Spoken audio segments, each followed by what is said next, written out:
що завадило якісній обороні Східного фронту та розвіюємо туман війни навколо Костянтинівки. Сьогодні 1 травня 2026 рік і у нас огляд бойових подій на Східному фронті.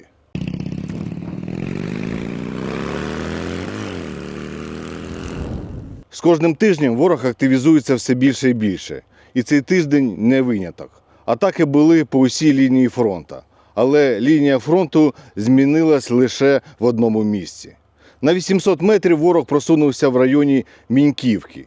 Більше лінія фронту за тиждень не змінилась. Хоча були низки атак, прориви та ДРГ. Але все по порядку. На цьому тижні росіяни знов продовжили атаки в районі Часового Яру. Як за допомогою техніки, так і піхоти. Впродовж тижня противник користується дощем та поганою видимістю для підтягування резервів та постачання своїх позицій. Воїни 24-ї бригади та суміжних підрозділів тримають оборону та знищують окупантів.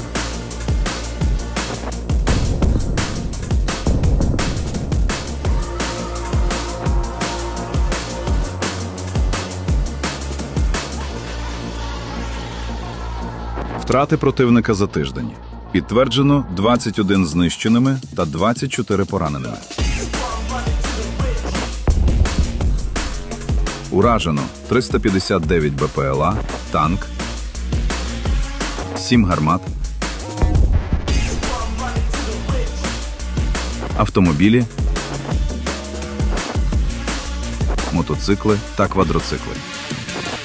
А також НРК, антени зв'язку, комплекси РЕП, польові склади та фортифікації.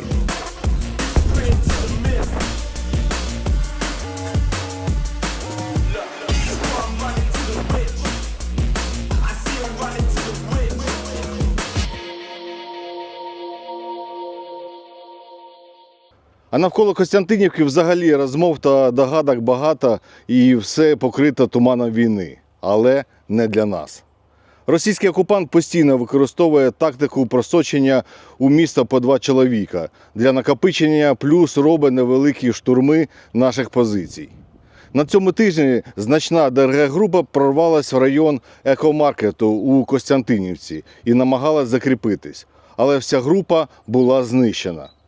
Також в районі відповідальності 36-ї бригади, це район дач та ЖД вокзалу, усі спроби ворога прорватись морпіхи звели на нівець. Ті, хто намагався захопити депо, були знищені, та кілька орків взяті у полон.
Також ворог підвищив свої атаки на населені пункти Бересток та Іллінівка. Успіху не мають. В районах Степанівки та Русін-Яр, користуючись зеленкою, окупант теж нарощує обороти по просуванню. Але вже тут їх зустрічає гостинна 93-я бригада «Холодний Яр».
Але є і погані несподіванки, які підірвали нашу оборону.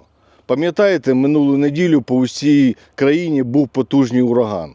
Так ось, у нас теж був ураган з дуже сильним вітром, завдяки якому у повітря не змогли підняти не один FPV-дрон та матраси з ретрансляторами. Ворог цим скористувався і з їхньої сторони виїхало близько десятка мотоциклів. На жаль, вони змогли далеченько проїхати, скинути рюкзаки та повернутися назад. Лише один підірвався на міні. Що вони скинули і чому повернулись? Завдання у них було довести до певних точок боєприпаси і провізію для їх піхоти, які вже пішки по 2-3 чоловіка повинні туди дійти і далі виконувати свої завдання. Такої негоди більше не було, то ми пильнуємо ці маршрути і готові знищувати усе, що рухається. А російський окупант продовжує тероризувати цивільну інфраструктуру Краматорська. Прилітають хаби у спальні райони, FPV на оптоволокні літають по вулицям. Ось вчора заправку уразили, це те, що я бачив на власні очі. А так до десятка уражень на день по місту. Але місто готується протистояти дронам, щоб не було як у Дружківці, що саме ворожі дрони роблять з Дружківки місто-привід. Так от, у Краматорську дуже потужними темпами накриваються усі дороги сітками.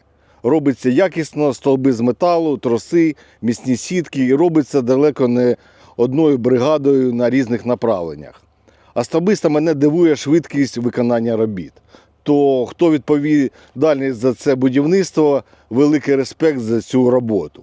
Бо ті, хто роблять сітки від Краматорська до Дружківки, вже 4-й місяць нічого не зроблено, перекрито просто. Всі їздять мимо цієї сітки, а 4 місяці роблять.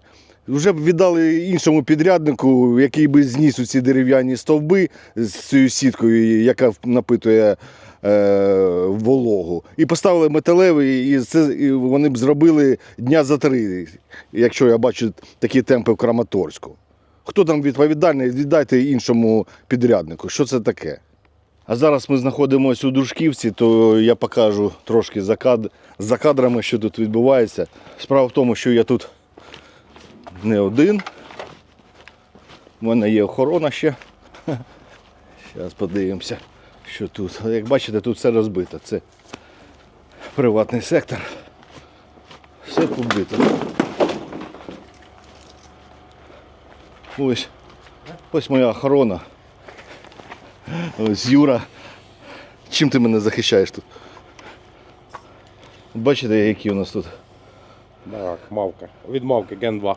Да. То Юра насправді водій нашої евакуаційної групи медиків самохідно-артилерійського дивізіону.